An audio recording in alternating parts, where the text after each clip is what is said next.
This is a 2019 Lincoln Navigator, and it is so stunning in the black paint with those big 22-inch wheels.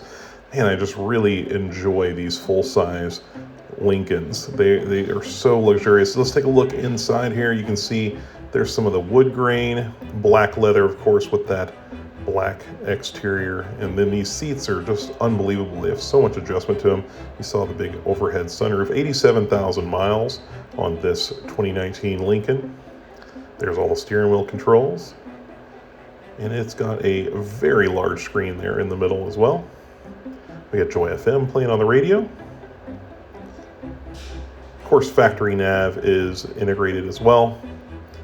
And you know it's going to have a backup camera, in fact a 360 camera also.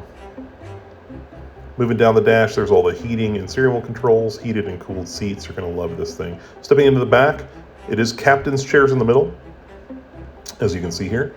So it is 2 in the front, 2 in the middle, 3 in the back. It's a 7-seater full-size SUV, 3.5 EcoBoost. From the Raptor motor, actually it's the high output 3.5. And then behind that third row, a decent amount of storage. And of course, you've got car seat latches for car seats everywhere. Come check this thing out, Next Level in Hillsboro.